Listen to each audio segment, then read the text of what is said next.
সমবায় সমিতির নামে গ্রাহকদের কাছ থেকে একটি প্রতারক চক্র হাতিয়ে নিয়েছে কোটি কোটি টাকা। জমা টাকা ফেরত পেতে মানববন্ধন করেছেন ভুক্তভোগী গ্রাহকরা। সোমবার 23 জুন নাজিরপুর প্রেস ক্লাবের সামনে সড়কে ঘণ্টাব্যাপী মানববন্ধনে করে ভুক্তভোগী গ্রাহকবৃন্দ।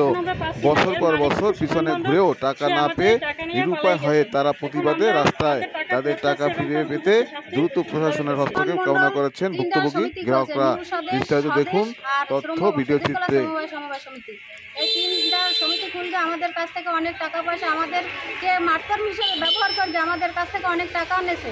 নেওয়ার পরে এই টাকা আমাদের দেয় না, মানে দেয় না বলতে যখন টাকা চাইতে যাই এই যে এর ভিতর আছে যেমন আপনার বিধানমণ্ডল আমার স্বামীরে মারছে পর্যন্ত, তাদের বাড়ি টাকা চাইতে গেছি পর অনেক মারধর করছে, দানিয়ে উঠছে খুপাইতে। সুমন মণ্ডলের বাড়ি গেছি টাকা চাইতে, সুমন মণ্ডলও দানিয়ে উঠছে, সবাই দানিয়ে উঠছে। তারপর তাদের ধরিয়ে আনা হয়েছে, কিন্তু আমাদের সাথে থাকার কথা বললেও তারা এখন থাকে না, আমাদের এই টাকা পয়সা কিছুই দেন।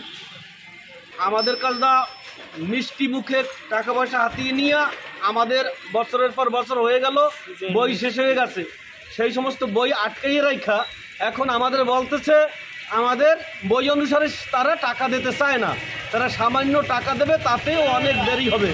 আমরা এইভাবে প্রত্যেকটা মানুষ ভুগতেছি। আমরা যাতে আমাদের সারা জীবনের অর্জিত টাকা আমরা এভাবে তো সবাই রাখছি, কষ্ট ক্লেশ করে মানুষ টাকা পয়সা রাখে, এইভাবে প্রতারক চক্রের কাছে যে আমরা পারবো তা তো আমরা বুঝি নাই।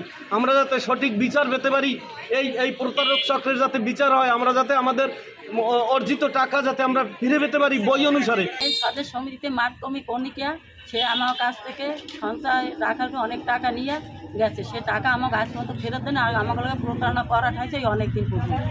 একটা এনজিও যাদের নাম হচ্ছে নিউ সদস্য সঞ্চয় ঋণদান সমবায় সমিতি। এখানে আমরা হচ্ছে গিয়ে ঋণ রাখি এবং সঞ্চয় রাখি। হ্যাঁ, এই টাকাগুলো নিয়ে আমাদের মোটামুটি 1 কোটি টাকার মতো কাছাকাছি অনেকগুলো টাকা আমাদের গ্রাম থেকে ওরা নিয়ে এরা লাপাত্তা হয়ে গিয়েছে। 5 মিনিট পর যাওয়া আগে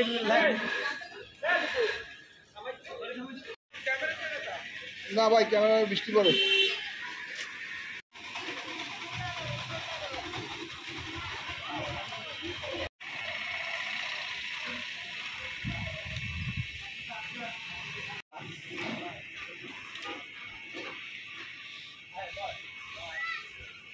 সামনে গেলাম একদম।